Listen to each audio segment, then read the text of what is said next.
Insecurity doesn't always look loud. Sometimes it looks like love, loyalty, or just needing reassurance. The most dangerous thing about insecurity is how quietly it starts making decisions for you. This is your Critical Crush, where we keep it cute, candid, and connected. I'm Jay Theo, and let's get critical. Okay, so in today's episode, I really want to discuss the dangers of insecurity because I feel like insecurity is one of those things, when you leave it unmanaged, when you don't acknowledge it, it can become a monster. It can become a mess to you, to others, to your relationships, to your work, to your dreams, your goals, all of the things. And I feel like we need to have this conversation more where we talk about insecurity. I think a lot of us look at insecurity as this flaw, and if you have it, what's wrong with you? But everybody has insecurity. It's not a flaw. Insecurity really is just a spectrum. Where do you fall? And how do you manage your insecurity? I think that's the biggest thing, is learning, like, where's my insecurity at on the spectrum right now? How do I manage it? Am I addressing it? Do I acknowledge it? Because like resentment, which I've talked about before in one of my past episodes and on my social media channels a lot, resentment is an example of something that if you do not manage it, if you do not monitor it, it can become a big mess, a big monster later. And it's one of those things, once you have it, you can't really break it. The thing about insecurity, I do think once it's there, you can break it. But if you let it manifest into this big, giant monster, it's going to take a lot more work to then get rid of the monster. And insecurity leads to a lot of dangerous things. I think a lot of the problems we have in the world when it comes to wars and racism and a lot of the things comes from insecurity. Even just the gender role dynamics in our world with men and women, misogyny, all these things, a lot of it is insecurity. And even just in a lot of our relationships dynamics, when it comes to even just having a partner, having a friend, a lot of the reasons a lot of friendships and relationships don't work out is because of insecurity. There's even been articles I read a while ago, and I remember I was listening to another podcast that talks about a lot of times couples who are in the same field of work, like two actors, two doctors, two lawyers, a lot of times they are more likely to divorce because of the insecurity, because there's always like a competition or someone feeling less than the other person because the other person is achieving more and they're not at that level. So I think insecurity plays a role into so many things we do. It plays a role into our looks. It plays a role into what we wear. It plays a role into how we show up day to day. It plays a role into how we approach people, how we look for people to be in our lives, the insecurity there. So I think we really underestimate the importance of insecurity. And I think a lot of the times we think it as this flaw that someone has, or they haven't, they're not a confident person. And yeah, that's an aspect of it. But I think it weaves into so many aspects of our lives. And I think the more we talk about it, the more we kind of distinguish what insecurity is and how it can show up, then I feel like we'll get better at managing and get better at stopping from it becoming this big monster. Because insecurity, when it's untapped, not acknowledged, unchecked, it really can ruin your work relationships. It can ruin your career. It really can ruin your romantic relationships. It really can ruin friendships. I've had friends that literally told me that someone stopped being friends with them because they literally was like, I'm too jealous of you, or I can't get over you being better than me at this, so we can no longer be friends. But it's like, boo-boo, because I have the confidence to do something, that doesn't mean that takes away from you. And that doesn't mean that you can't work towards that. But I also feel like that goes back to us always comparing ourselves to other people. And this is something I have a huge problem with. And my brother, my brother, I love him. He's probably like, yes, Jay, you do. We all do.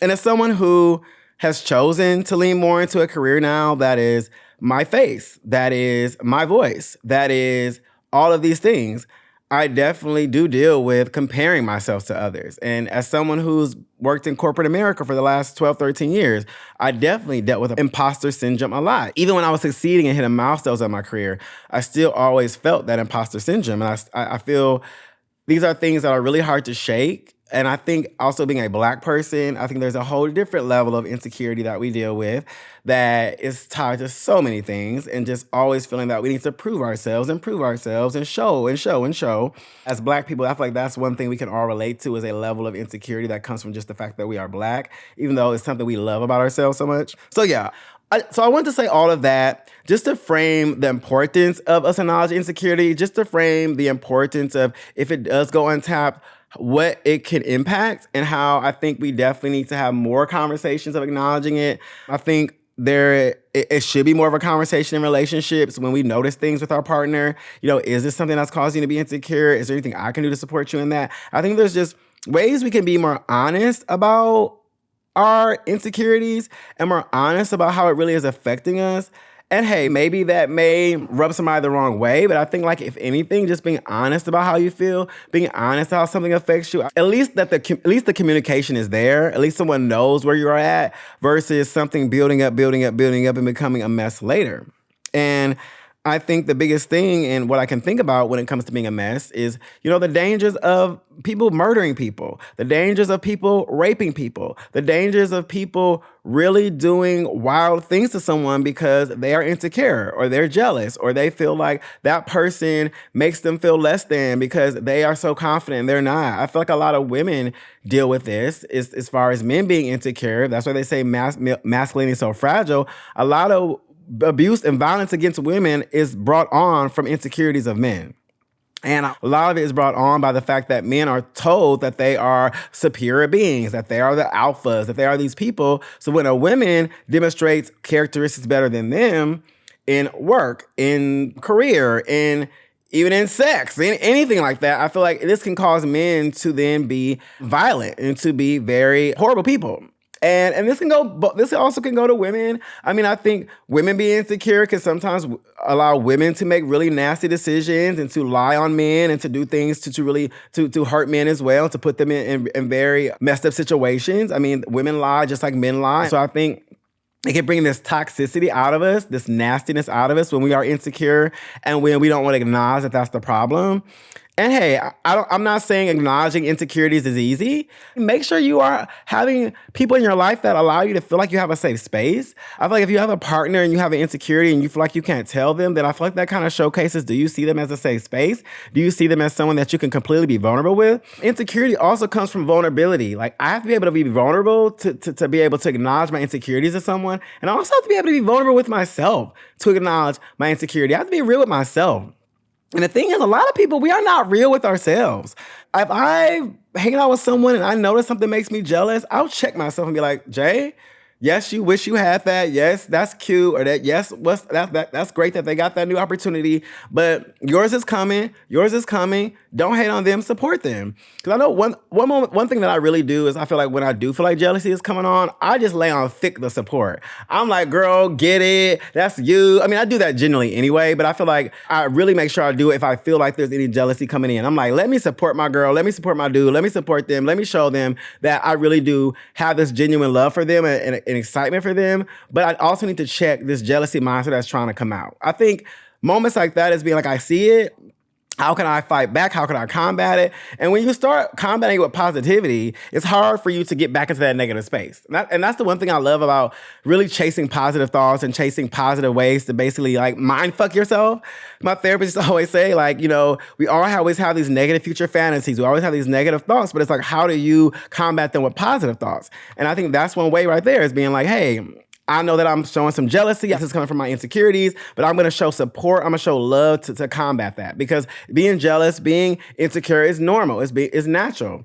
Even when it comes to getting ready to go somewhere, going on a date or getting ready for a job interview, you could look in the mirror and be like, I'm just not going to do good or I'm sure this date's going to be horrible. Or you can look in the mirror and be like, I'm a bad bitch. Whatever happens today is what happens today. I'm going to have fun. I'm going to rock this interview. I'm going to answer the questions to the best of my ability because that's what I do. That's how I vibe. I feel like there's ways you can even combat your own insecurity by just changing it to that positivity. And that's something that I know I do. Am I always the best at it? No. But it's something that I'm always conscious of.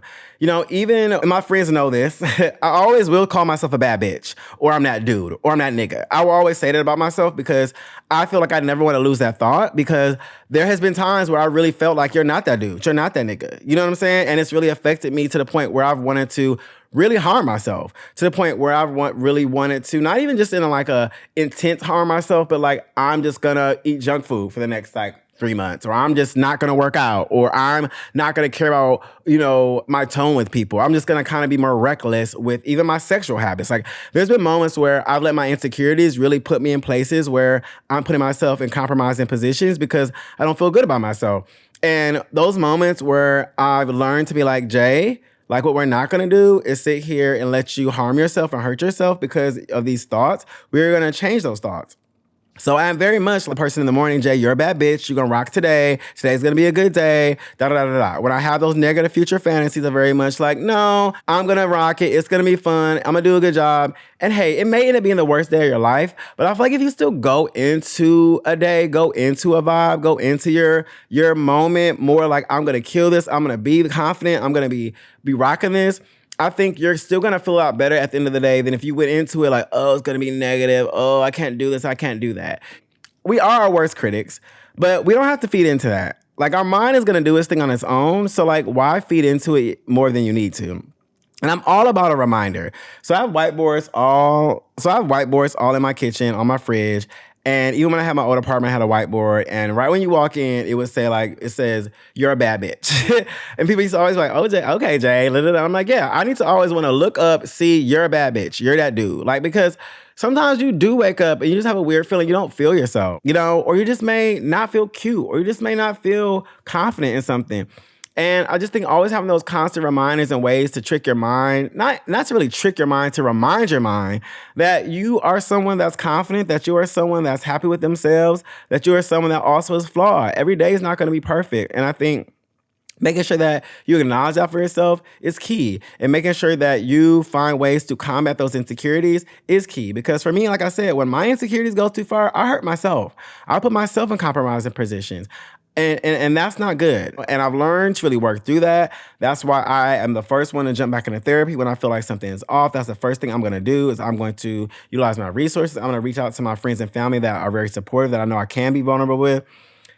And making sure that you have that for yourself. I know all of us don't come from large families or large friend groups, but making sure that you have someone that you can confide in and be vulnerable with about who you are, and that you can be insecure with, that you can be honest with. Because I feel like if you have no one that you can even speak to about who you are, I feel like it makes it harder for you to be real with yourself. If you can't say the words to someone else, I feel like it makes it even harder to say it to yourself. I know some people probably say you say it to yourself first, then you say it to other people. I know a lot of times I'll be on the phone with a friend and they say something to me and I'm like, you know what? I never even thought about it like that for myself. Or I never even looked at it like that for me. And then it kind of turns that light bulb on. So I think also just making sure you have that support group, that someone you can be vulnerable with. Also, I feel like really allows you to set the tone for yourself to be able to acknowledge your insecurities because you already acknowledge them with someone else. So that's kind of just like my thoughts and tips on kind of like how I try to manage my insecurities and how I try to not let them get out of control, because I know where they can take me and I know what they can do to me mentally. Even if it's not me harming myself, I can get into a really deep depression. I can start second guessing myself all the time. I can really start spiraling. That is one thing, and that's one thing I'm working through now that I really want to work through with my therapist. When I am insecure, when I am second guessing everything, I spiral. I'm like, okay, I need to fix this, I need to fix this, I need to fix this, or I don't like this, I don't like that, or then I need to do this, and then it just becomes a mess, and I'm not really fixing anything 100%. I'm not really focusing on anything the way that I should, because I'm spiraling on so many things, because I feel like if this not great, then that's not great, then this not great, then that's not great. And I'm like, that is a symptom of perfectionism. I know a lot of us deal with is that we want to make sure everything is perfect. And that also leads to like the anxiety, which I've dealt with a lot. Is like I've had really bad anxiety in my life. But I think if we are more honest with the fact that things are going to be flawed, things are going to be broken, things are going to need to be fixed sometimes, things are never going to be perfect, I think it makes us more willing to understand that it's kind of just part of the hustle. It's kind of just part of the process. Everything cannot be perfect. There's going to be times where you're not going to hit that the right way. There's going to be times where, you're not going to make the best decision. And that's just the reality. I mean, there's times Beyonce made singles we did not like. There's time Beyonce had performances she did not like. There's albums from Beyonce I don't like. You know what I'm saying? And I'm sure she don't either. So I feel like people have moments where it's like, that wasn't my best thing. People may think it was, but, I was just very insecure about that. And I think just being able to even just acknowledge that is okay. And that's something I'm trying to get better with, especially with me leaning more into social media and entertainment, just being okay with like, that audition didn't work out for you, Jay, or that video just wasn't meant to pop, or the algorithm just wasn't on your side. I think I do internalize a lot of failures or a lot of things I feel like are not me achieving a goal the way that I wanted it. And it really triggers me and makes me very upset. And it's something I'm really trying to work through. And my brother, me and him had a really long conversation the other day. He helped me really reframe and really think about the way that I internalize things. But yeah, all to say is we're all human. We all go through it.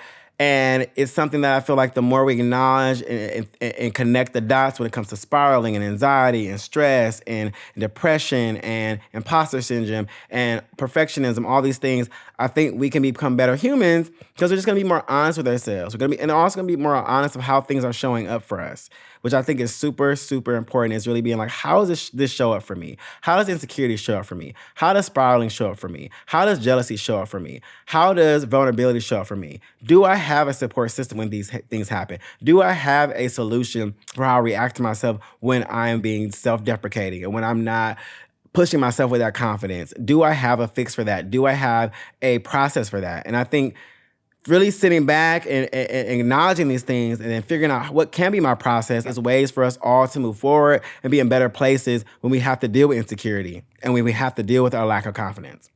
Okay, y'all, so let's go ahead and dive into talk you through it, where I kind of walk through, my experiences, other experiences, and kind of get a little bit deeper into this topic of insecurity. So as I said earlier, insecurity really can become dangerous when it starts making decisions for you.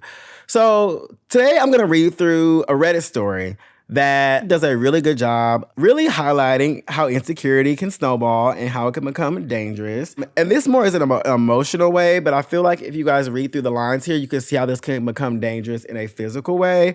And this does have to deal with an interracial relationship, and I don't want us to get too sucked in on that part of it and focus on that part of it. I do think there are very complex things you have to consider when having an interracial relationship, and that there are pros and there's cons and there's all different things to dating outside your race. It's love is love. I'm nothing against that. But I think this is just such a clear example of how insecurity can show up. So I'm going to go ahead and read through this story. So this is from the Off My Chest subreddit, and it's titled, "My White Boyfriend Has a Weird Obsession with Black Men." So I'm a Black woman in my late 20s, and I've been dating my white boyfriend for about 5 months. When we first started dating, he seemed extremely socially aware. He talked openly about Black rights, called out racism, and presented himself as an ally. That's part of why I felt safe dating him. But over time, things became very uncomfortable. What started as jokes slowly turned into insecurities, and now feels like a fixation. He became obsessed with the fact that he's white and I'm Black. He constantly compares himself to Black men using racist stereotypes about masculinity and bodies.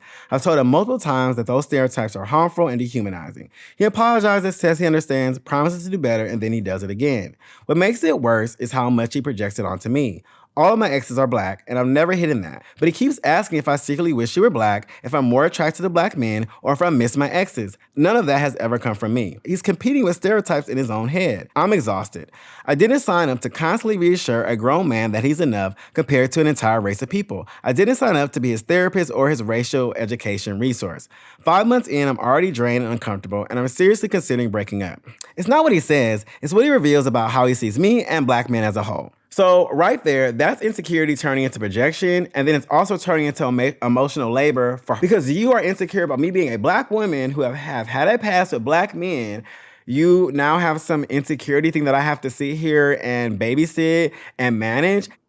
And you want me to do the emotional labor of showing up and addressing this issue that you have? I really think her decision to break up with him is spot on because it really is becoming a fixation. It started off as jokes or started off as little comments, but you're fixated on this.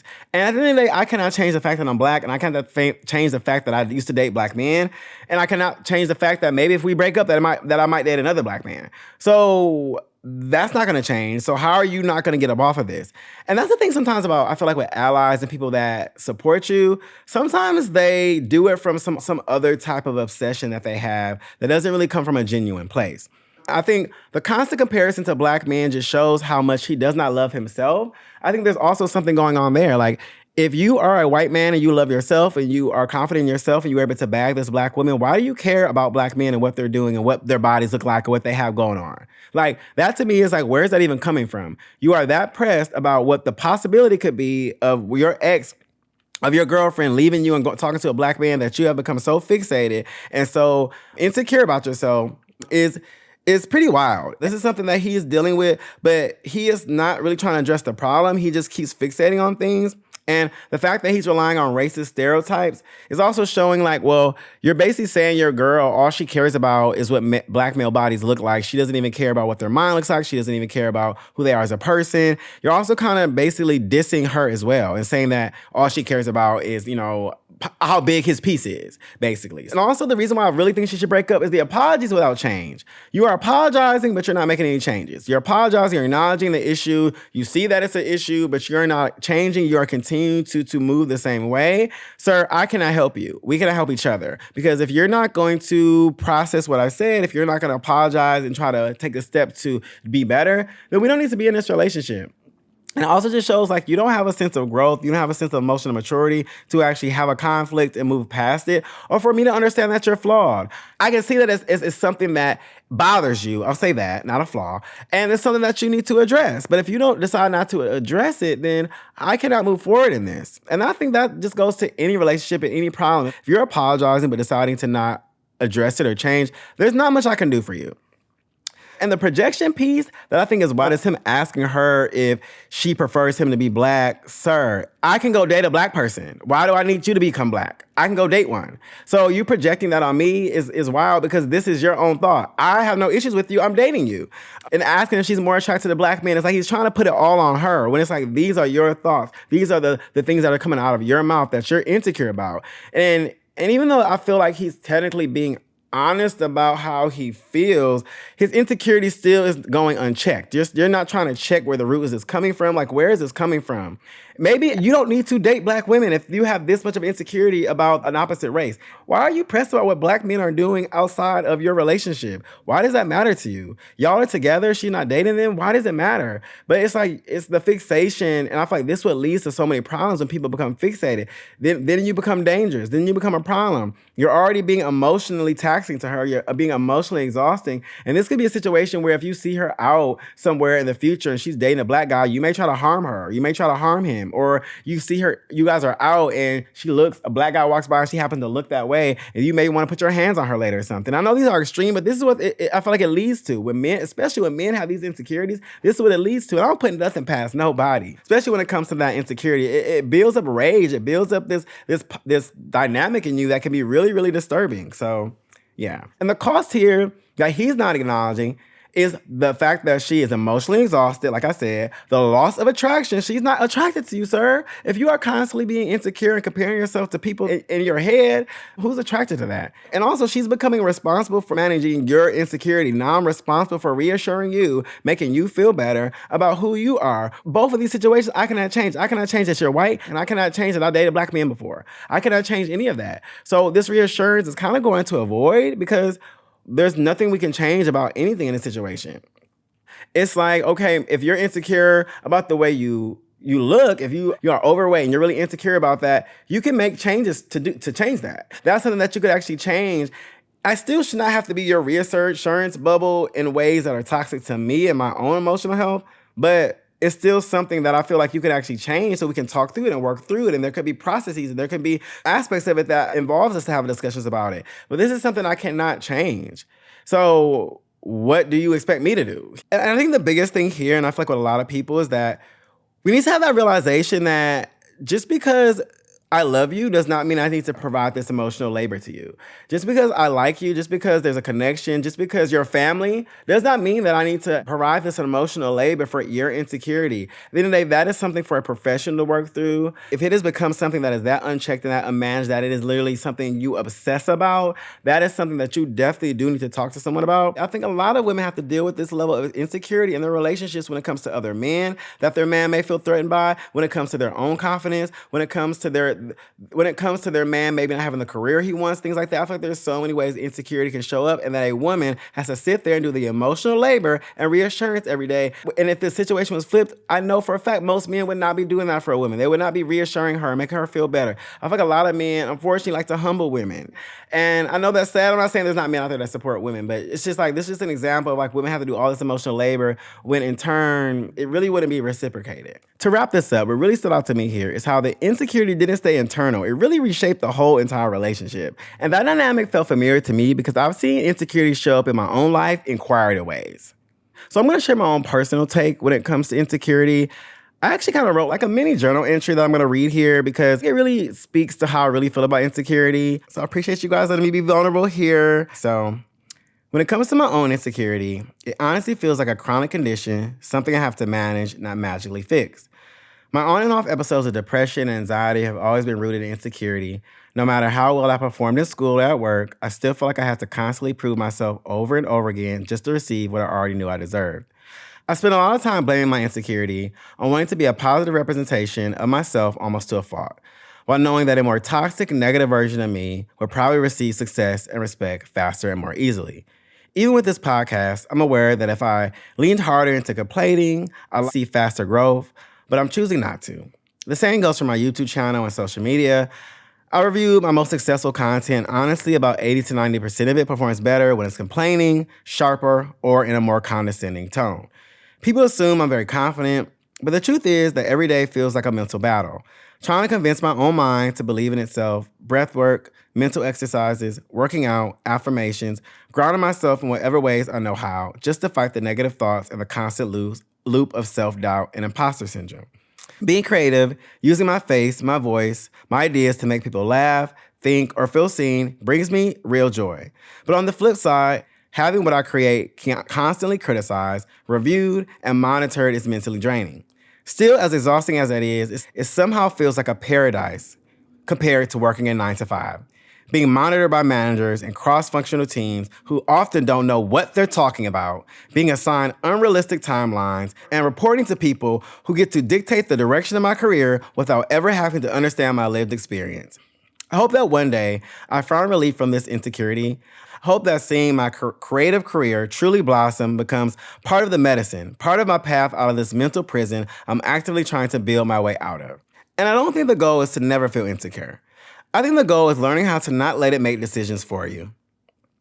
Because when insecurity starts making decisions, that's when it really gets dangerous. Like I keep going back to this, but that's when it gets dangerous. Because when I was having insecurities this past year with work, when I was having panic attacks, when I could not breathe, when I was looking at my workload and all the tasks I had to get done, and I'm like, wow, I'm literally going to be working all weekend. I'm not able to get this done. How can I not be able to get this done? How can I not be, as a senior executive, how can I not be understanding this or be able to operate with this? So, and it really led me to really being in dark depression, really led me to really making bad decisions. I definitely think that we underestimate how things can snowball when it comes to insecurity and how dangerous they can become. And I'm letting you guys know right here, I am an example of someone who was allowing it to become dangerous and how I decided to course correct and take control of my life and take control of the insecurity, because I do love myself. I do want to be there for myself. And as I said before in past episodes, parenting yourself, we all deal with it. And it's okay. It's okay that we deal with it. It's just how we address it. And a great segue from this, my own experience, is this article that I read that really discusses job insecurity and personality, and really how long-term it really affects how we show up as people, how we interact with people, and how it really morphs us into honestly becoming a different person. So the study found that chronic insecurity at work is linked to lower emotional stability, lower agreeableness, and lower conscientiousness. In other words, insecurity does not stay internal. Over time, it makes people more anxious, more reactive, harder to work with, and harder to be in relationships with. And it even makes you less, like I said, consciousness, where you're not even diligent. You don't even care about your quality of work. That's something that I dealt with. And that's something why, when I really thought about it, I'm like, this career field really is not for me, because I get so defeated when I keep trying to find a resolve. And when I'm in an environment that doesn't really try to find solutions. Because that's one thing I hated about just work and just any company or any job. And the ones I loved was the opposite. I hate companies or coworkers that don't believe in finding solutions and don't believe in making things more efficient. Because that's always where my brain goes. How can we find a solution? How can we make this more efficient?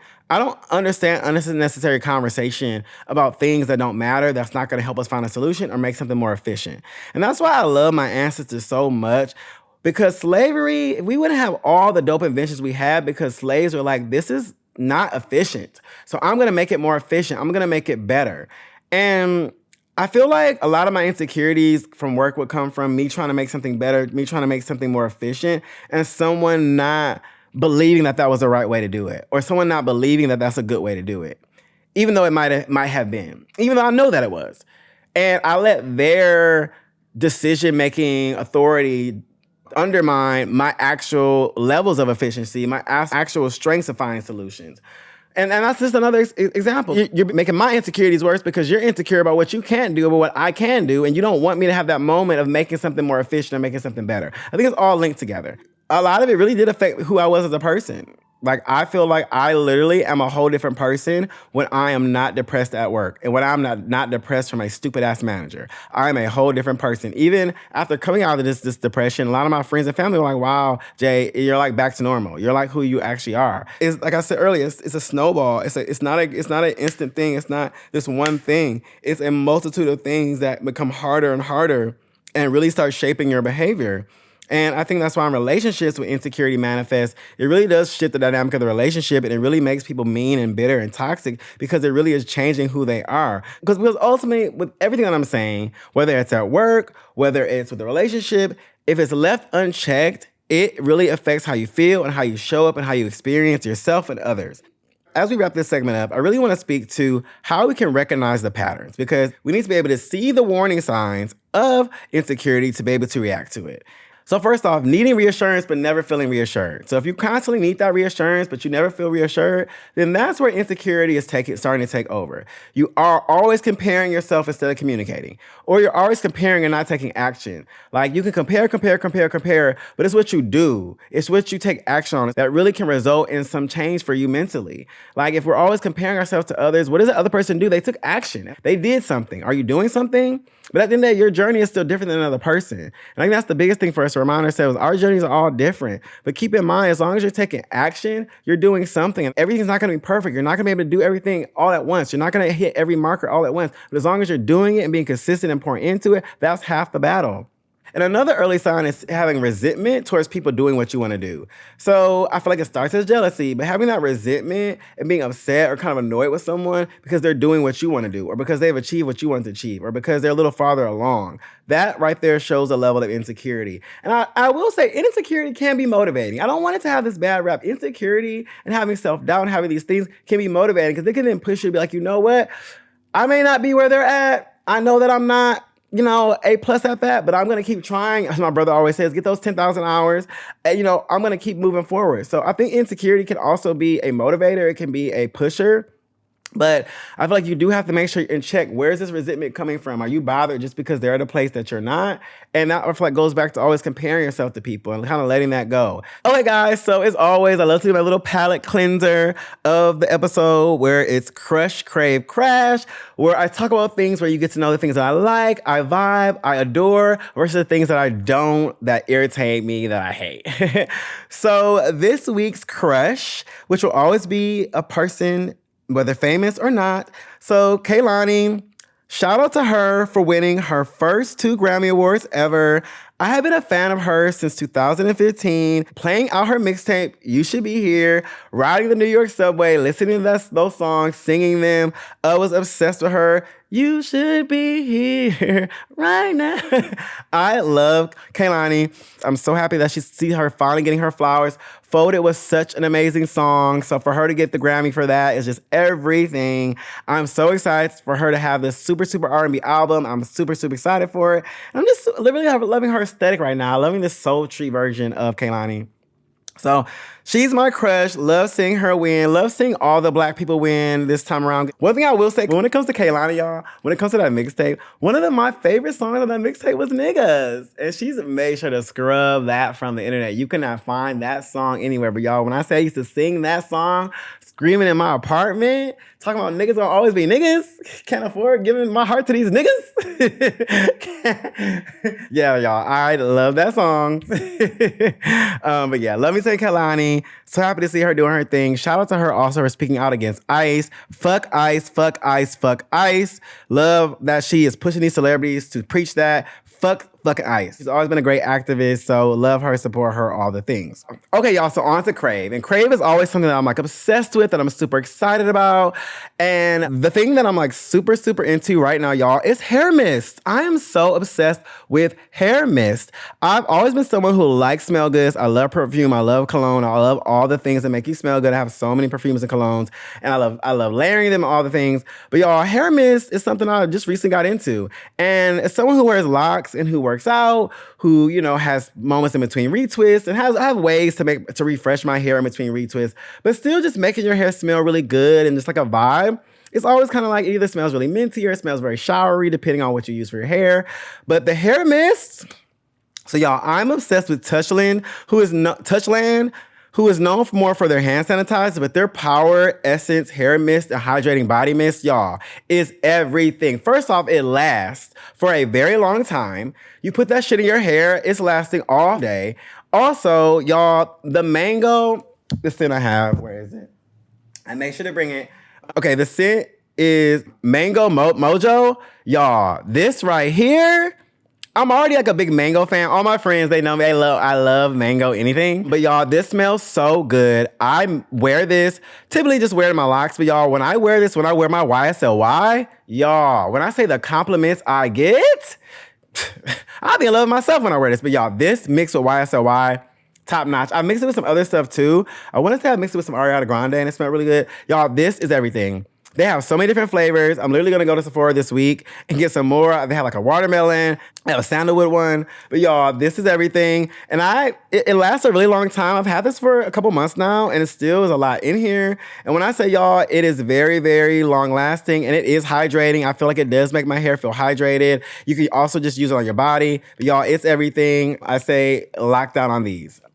I'm definitely going to start buying the hand sanitizers too. And what I really love about these hair mists is because when it comes to locks especially when it comes to smoke and pollutants in the air and things like that, or even if you're in a crowded bar and there's just like a lot of liquor and I feel like smells get trapped in your locks. So I feel like having a routine to make sure that you are refreshing them and that you are making sure they smell good is very important. And I would say these hair mists do a really great job. Also, one little small plug, which might be one of my craves in the future, Beyonce's refreshing spray is everything for locks. It has like a peppermint smell and it makes your scalp feel so good. So I also recommend that as like another way to refresh your locks. But yeah, this hair mist by Touchland is everything I recommend. Yes. Okay, so now to my crash of the week. And my crash this week is going to be Colton from Traders. Y'all, I cannot stand that man.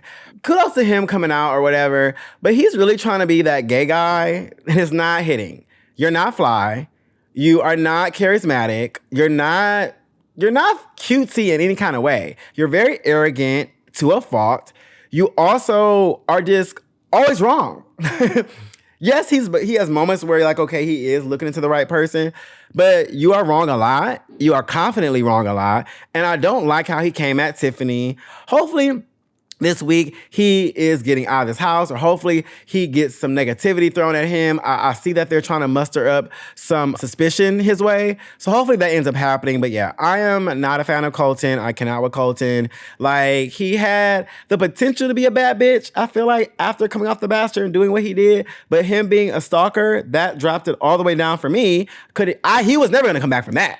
But he also could have approached the show a lot softer. But no, don't like his energy, don't like his attitude. And I could easily see him being a stalker and being an asshole. So that's my crash of the week. Goodbye, Colton. I hope you will be off our screens soon enough. And also, obviously, like my crash, and it will continues to be my crash, is ICE is horrible. I am so over this part of our government. It's just ridiculous to me. The people that work for ICE, I'm still just not connecting the dots on how we are here. Actually, I am connecting us. I know why we are here. This country has always been built on nastiness. But I just want to say that. Also, my crash also, I'm over people during the month of Black History Month trying to undermine the contributions of slavery and undermine the contributions of Black African Americans to this country. Let's keep it a buck. Let's keep it real. Yes, immigrants have been a key part and a very key part of this country, and I'm not diminishing that at all. And when I say immigrants, I mean immigrants who are not Mexican, who are not in anywhere that was owned land of America. I'm not talking about that. Slavery built this country. Black people built this country. I'm so sick of people trying to erase Black history. You're not going to do that on my watch. You're not going to do that. Nobody's going to do that. So that's also my other crash. Stop trying to erase Black history. It's not going to happen. Stop it. Stop. There is no history without Black history. So just wanted to say that, but also happy Black History Month to everyone that's Black. Happy Black History Month to y'all. Happy Black History Month to all of us. But yeah, that's my tea there. I'm sorry I have to get that out. So let me know if you agree with those crushes, craves, or crashes. If you're a big Kaylani fan, please let me know in the comments. I love her. I definitely want to see her on tour whenever she has one. I think she's touring a little bit right now. I have some shows, but when she does that tour for Folded, for that album, I'm going to be there seated and ready to go. And let me know how you guys feel about Colton. He's getting my nerves. And also, if you guys have any hair mist recommendations, I'm starting to build my catalog of where I can get hair mist from. So if you guys have any recommendation on hair mist, please let me know, particularly if it's good for black hair, hydrating, all those kind of things. Cannot be drying, cannot have no type of cast. But yes, let me know about all the good hair mist. So that wraps up Crush, Crave, or Crash. So as always, I love to end with a critical question to make us think and to have us settle. So this week's critical question is, how do you tell the difference between insecurity you're managing and insecurity that's managing you? And once again, I just want to close with this. I said it earlier, but I really just want to close with this. I don't think the goal is to never feel insecure. I think the goal is learning how not to let it make decisions for you. Next time, I want to talk about something that a lot of us confuse, desire versus validation, and why attention feels good, but it doesn't actually heal anything. And with that said, stay cute, stay curious, and keep it critical.